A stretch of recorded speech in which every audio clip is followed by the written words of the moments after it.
Operation సింధూర్లో Pakistan దాడులను ధీటుగా తిప్పికొట్టిన భారత సరిహద్దు భద్రతా దళం శత్రు సైన్యానికి చుక్కలు చూపించింది.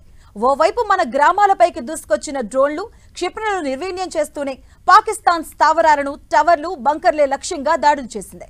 ఇలా ఆపరేషన్ సింధూర్ టైంలో పాకిస్తాన్ కు చెందిన 72 పోస్టులు, 47 వ్యూహాత్మక ప్రాంతాలను ధ్వంసం చేసింది భారత సైన్యం.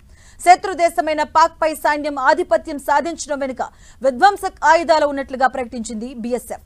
ఆపరేషన్ సింధూర్ లో ప్రయోగించినటువంటి విధ్వంసక్ తో పాటు ఇతర ఆయుధాలు ఉన్నట్టు తెలిపింది. ఈ సందర్భంగా జమ్మూ బీఎస్ఎఫ్ హెడ్ క్వార్టర్ లో నిర్వహించిన ఆయుధాల ప్రదర్శనలో విధ్వంసక్ ఆయుధం పని విధానంపై వివరించారు.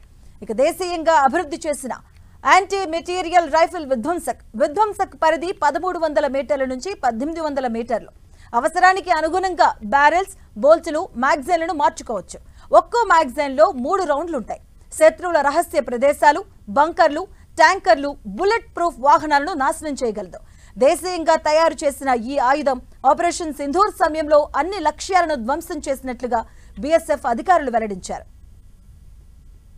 ఇక ఇది ఆటోమేటిక్ గ్రెనేడ్ సిస్టమ్ తో పనిచేసే మీడియం మెషిన్ గన్ ఆకాష్. ఈ 12.7 mm యాంటీ క్రాఫ్ట్ కలిగి ఉండే దీనిని ఆపరేట్ చేసేందుకు 3 సిబ్బంది అవసరం.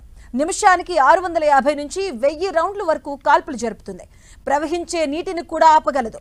పేలుడు ప్రభావం చాలా తీవ్రంగా ఉంటుంది. దీని నుంచి వెళ్లే గ్రెనేడ్ పడిన చోట 10 మీటర్ల పరిధిలో ఉన్న వ్యక్తులను చంపగలదు.